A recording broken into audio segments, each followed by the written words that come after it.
Welcome to Kansas Ag Report. I'm Ken Rogers. On this week's program, we review the recent Wheat Quality Council Winter Wheat Tour with Aaron Harriess from Kansas Wheat. Will it be as big a crop as some have been calculating? Plus, we'll have features from the Kansas Soybean Commission, Kansas Department of Agriculture, and Kansas Grain Sorghum, along with our update from the Kansas Livestock Association and market information from Pinyon, a division of KCoe Isom. Kansas Ag Report brought to you in part by the Kansas Soybean Commission, the Soybean Checkoff, progress powered by Kansas farmers. Kansas Farm Bureau, a grassroots ag organization representing the state's farm and ranch families since 1919, KFB.org. And the Kansas Wheat Commission, lending in the adoption of profitable innovations from wheat, online at kswheat.com.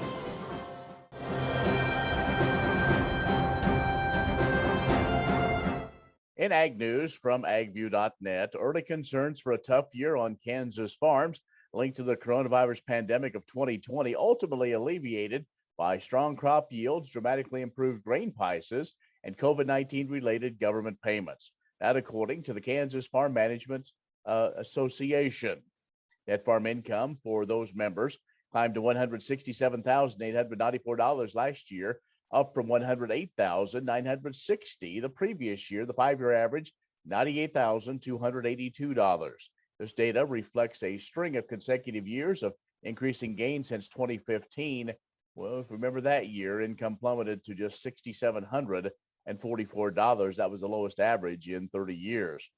In what was termed as the wild ride of 2020, KFMA Director Kevin Herbel said early expectations were for a sharp drop in income due to market and supply chain disruptions, as well as temporary livestock processing closures, dry weather also in some areas, along with increased feed costs and a few other factors. But the year turned out to be better than anticipated, due in large part to the pandemic-related relief. Those government payments linked to coronavirus pandemic relief and traditional program payments like the Agricultural Risk, or ARC, and the Price Loss Coverage, or PLC, plus livestock and conservation payments, they averaged $113,078, about 67% of net farm income. Herbel said without those payments, 2020 net farm income would have averaged $54,816 per member farm. And the House Appropriations Committee back in D.C. will have action on a dozen fiscal year 2022 spending bills planned for a 3-week period around the 4th of July recess. That according to Roll Call magazine. Subcommittee markups would start on June the 24th, run through about June 28th. The chamber should exit July 1st for the Independence break. A final subcommittee markup would be held then July 12th. The full committee markups would then be held June 29th through June the 1st, and work would resume then on the July 13th through 16th. Now, given that timeline, House Majority Leader Steny Hoyer from Maryland laid out a wanting to get all the spending measures through the House by the August recess. Now, that may mean several bills could be packaged together. The House has tentatively planned for July 30th as they get out of town to begin the August summer break. You can find more ag news at agview.net. Stay with us. We'll have more in a moment. Kansas Ag Report brought to you in part by Kansas Grain Sorghum, growers working together. Learn more at ksgrainsorghum.org.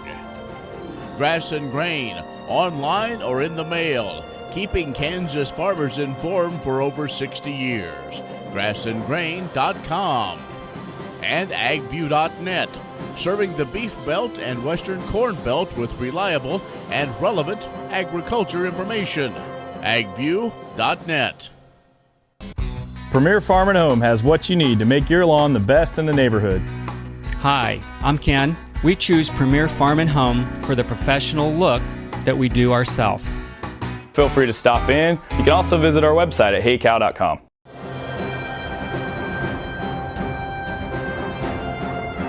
Joining us is Aaron Harriess, who is Vice President of Research and Operations for Kansas Wheat. We're going to talk about the Quality Council Winter Wheat Tour. Hi, Aaron. Hello, Ken. Well, in the past we have done this, and maybe a little bit earlier because the tour was a little earlier, but give us the general overall observations of what you and the folks saw on the tour this year. Well, first, we were glad to have an actual tour this year out in the field and have some people in person, and that's why we did have the tour a couple of weeks later to try to get past the COVID thing and get as many people vaccinated as possible on the tour. Overall, I think the group, since it was a couple weeks later, we saw the wheat crop, I think, at its maximum potential. It was probably as good as it's going to look at that point in time, and we all know there are a lot of things that will happen between now and harvest that may not, make that crop look as good when harvest comes. But we did see some good numbers. I think most everybody was a little bit surprised by how good the yield reports were on Monday. But what distinguishes this tour is the formula we use. We're able to count actual wheat heads because most of the wheat was headed, where if it was earlier in the year, we're counting individual tillers, and then the formula accounts for some of those tillers being lost. So when you're counting heads, you're actually getting more of a yield calculation. So it hypothetically should be more accurate. And so ultimately the tour, after our 3 days, the group released a prediction of 365 million bushels for Kansas, which is above our 5-year rolling average, which is around 330 million bushels, which is where USDA had it pegged. Well, those numbers that came out, it did catch many of us by surprise, knowing there were some places, but we did hear some reports earlier that there were pockets that, especially in the southwestern part of the state, that wheat was really being a challenge this early spring. And it is a credit a little bit to wheat genetics as how long some of that wheat was able to hold on in the dry conditions. Now, the southwest corner, I think those rains came too late. That crop is certainly going to be impacted by the drought. And we're talking the 4 extreme southwest counties. But in south central Kansas, there's a few counties, Sumner, Sedgwick, Harper, that have been really dry too. And it's just amazing what the plant can do. A little bit of rain, the bottom half of the plant was almost dead. And then the top half of the plant has a green stem, 2 green leaves, and a head on it. So that indicates that that plant got a little shower and recovered from it.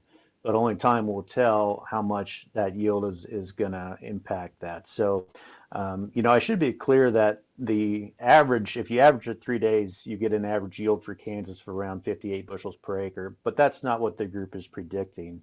That 365 million bushels is the number the group assesses after they take into account disease pressure and anticipation of weather and things like that. So 365 million bushels, if you do that on 6.9 or 7 million acres, that comes out around to 52 to 53 bushels per acre for the state average.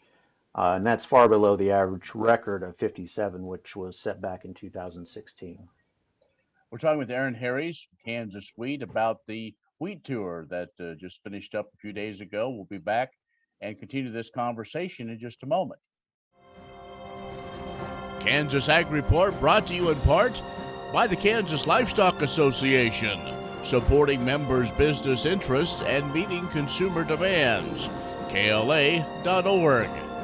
Oldie Seed Farms, carrying soil-specific seed. Find them on the web at oldieseed.com. That's OHLDE seed.com. And Kansas Corn, building the future at kansascorn.com. Many seed companies claim to offer the latest genetics, but how many have tested those genetics in soils just like yours? The Oldie Seed Know to Grow research program has fully tested the latest seed genetics in soils that are right in your neighborhood. The Oldie Seed Know to Grow program can recommend the best performing hybrids from technologies like Enlist, Extend, and Liberty Link that will optimize the yield and profit of every acre on your farm. Contact Oldie Seed today.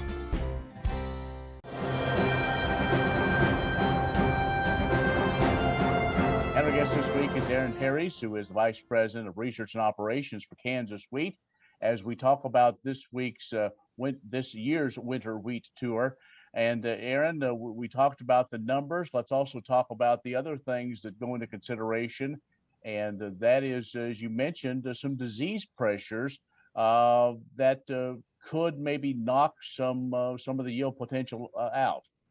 That certainly is the case. There are two types of fungus diseases we talk about, stripe rust and leaf rust. And we did see stripe rust pressure in a lot of the fields around the state, but farmers had really gotten ahead of that. You could tell there were tracks in the field or airplanes out spraying fungicide, and so the stripe rust was kept in check in most places. But stripe rust likes the cooler weather we've been having in the 60s and 70s.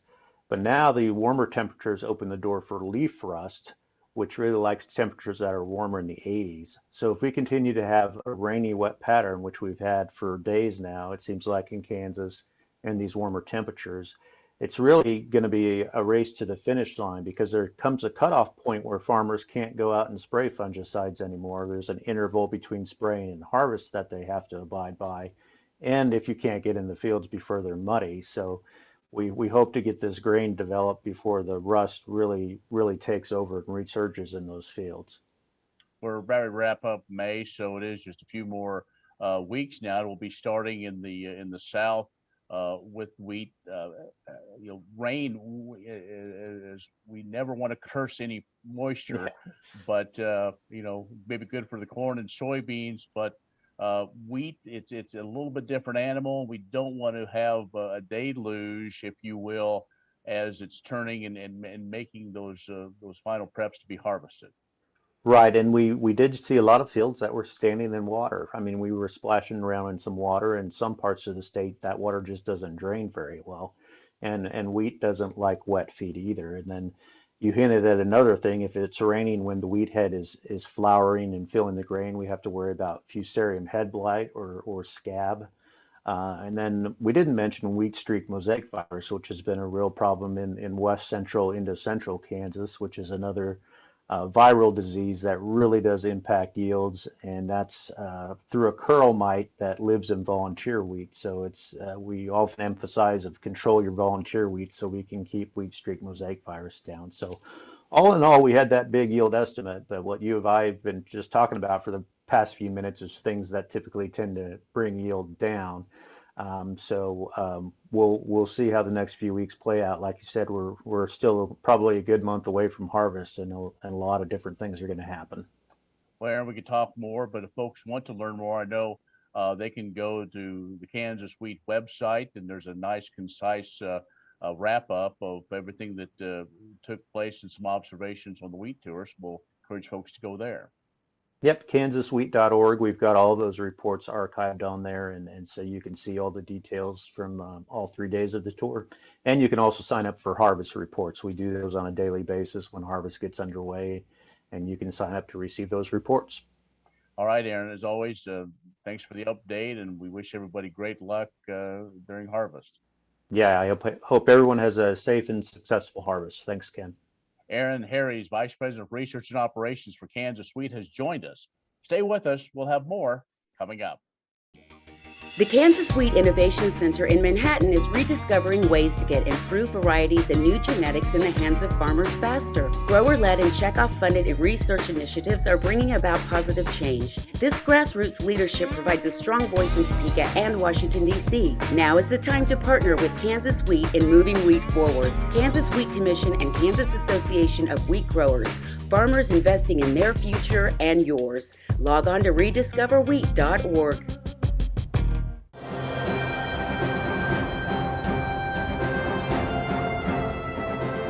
Commodity transportation hit some bumps in May with the closure of the Interstate 40 bridge in Memphis, which sits over top the Mississippi River.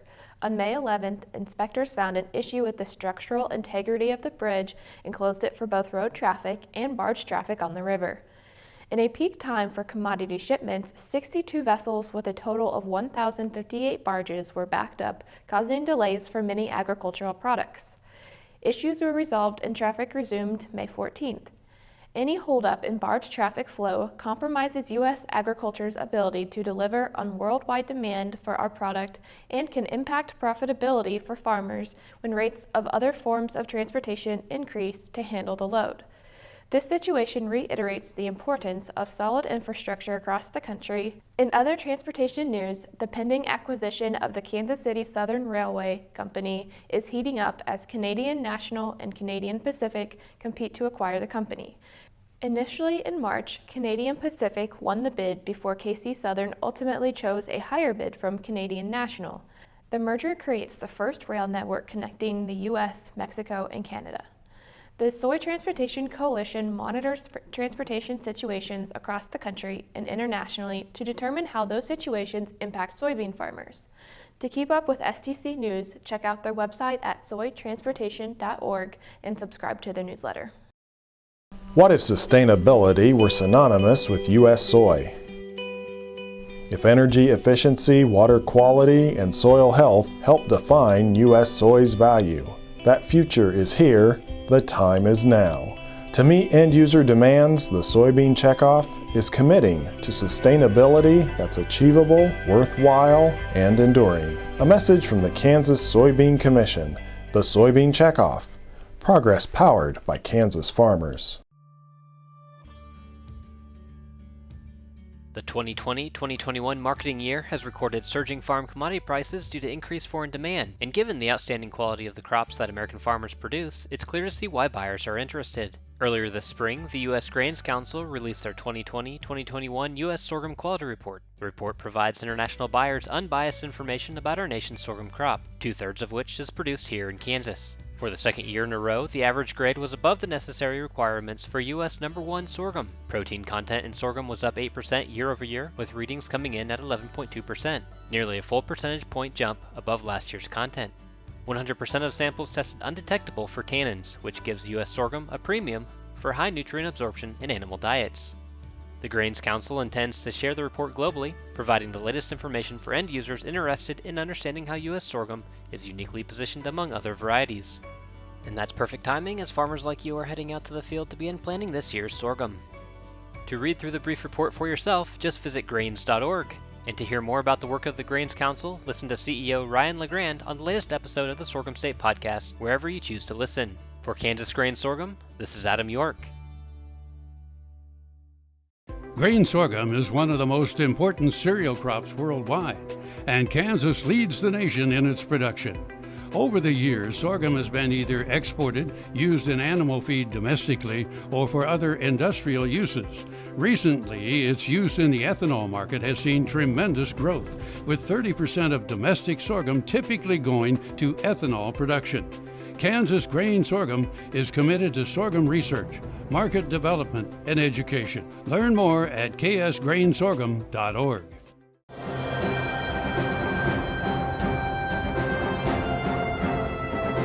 Kansas is one of the fastest growing dairy regions in the United States, and the Kansas Department of Agriculture will be celebrating our hardworking dairies throughout the month of June, which is Kansas Dairy Month. The Kansas dairy industry is a valued part of Kansas agriculture. The industry grew in 2020, increasing milk production by more than 5% to a total of 3.8 billion pounds of milk produced annually by 173,000 dairy cows at a value of over $668 million. But behind these numbers are more than 220 family-run dairy farms owned by Kansas dairy farmers who are valued and influential members of their communities. The growth of the dairy industry means economic gains for local communities and the state of Kansas, and more wholesome, safe, nutritious dairy products for families in Kansas and across the region. Kansas dairies are continuing to look for ways to be more efficient and progressive, as dairy farmers are making investments, including innovative technologies like robotic rotary milking systems, to enhance the industry in the state. Adding value to the milk produced in Kansas has been a key component to advancing the state's dairy industry, from the state-of-the-art milk powder plant that opened in 2017 to this spring's announcement of the new Hilmar cheese plant. Kansas dairies and processors have worked hard to become efficient, and they take pride in the work they do. Dairy farmers are committed to the health, comfort, and well-being of their cows, and to providing high-quality dairy products, which are an important part of a nutritious diet.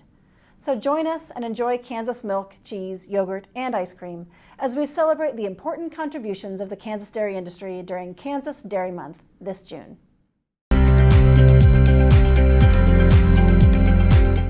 We're really trying to engage young people across the state and unify them and give them a unified voice. Because as you know, it's hard to get off that farm sometimes. So this gives them an opportunity to get off the farm, have that education piece, have that networking piece.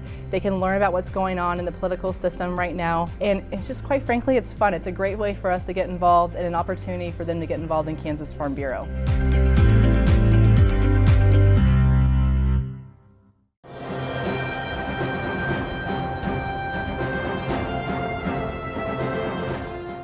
Beef Month serves as an unofficial kickoff to grilling season, and as such, the Kansas Beef Council has launched a library of beef recipes on kansasbeef.org. From steaks and ribs to kebabs and carnitas, consumers can find numerous options to help optimize their grilling experience. According to KBC Director of Marketing Charlotte Huseman, research shows people are looking for new recipes to add variety to their dinner tables, and one of the greatest things about beef is there is a grilling cut for every budget. The recipe library also includes a few side dishes to complete the meals, making the Kansas Beef website a one-stop shop. In addition to providing great grilling recipes, the Kansas Beef Council is collaborating with Hy-Vee grocery stores over the summer. Hy-Vee will feature in-store signage at the meat case and disseminate a custom recipe brochure. The brochure is unique and it has 8 grilled steak recipes that highlight excellent beef cuts for grilling, combined with grilling tips and a QR code that consumers can scan with their smartphone for more information about beef production. The brochure is unique and has 8 grilled steak recipes that highlight excellent beef cuts for grilling, combined with grilling tips and a QR code that consumers can scan with their smartphones for more information about beef production. Each QR code goes to a state-specific webpage where shoppers can learn about cattle producers in each of the 8 states where Hy-Vee stores are located, including Kansas. Nationwide, Kansas ranks 3rd for beef production, with nearly 25% of the nation's steaks coming from the state. Consumers looking to purchase beef directly from a Kansas rancher can visit kansasbeef.org for a listing of those selling direct to the consumer. Kansas Corn reminds you that E15 fuel is the right choice for every kind of driver. For the car enthusiast, E15 has higher octane. For the thrifty driver, E15 is priced lower than regular unleaded. For the nature lover, E15 provides cleaner air. For the shopper who buys local, E15 has more ethanol from our Kansas corn farms. Choose E15 for a higher octane, lower price, cleaner American fuel. Message from the Kansas Corn Commission. Learn more at kscorn.com.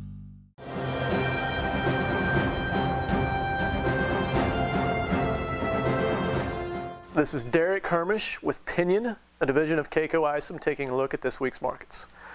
The Kansas City Royals are approximately 500 right now, with an even amount of wins and losses. They started out like a house of fire and then melted down. But now have brought it back just enough to make you wonder if they might still have something left in them this year. With any kind of luck, they won't be mathematically eliminated from the playoffs before the middle of July. That might be an exaggeration, but as a fan, I've seen it all too many times where they essentially were.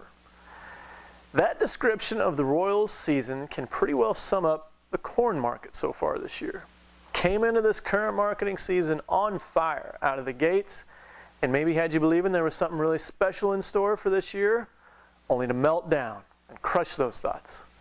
We may be well off the highs of earlier, but we find ourselves still with $5 plus corn, and like the Royals having a 500 or better record, that just hasn't been the case many times in the past.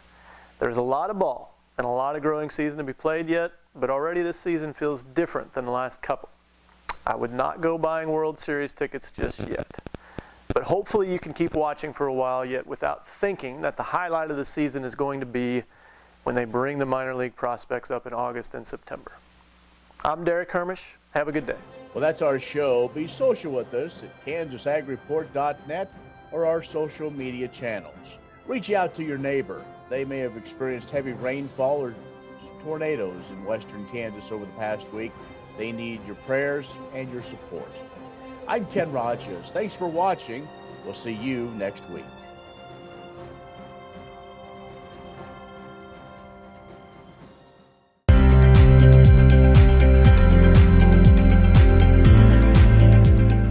There's so many people that come here across the state, being able to meet all sorts of people from seeing what their different backgrounds and the things that they grow, and the workshops that they have here to kind of see what other people are thinking, and people in their expertise, that you can take back home and maybe implement, or at least investigate more if it's something you want to do.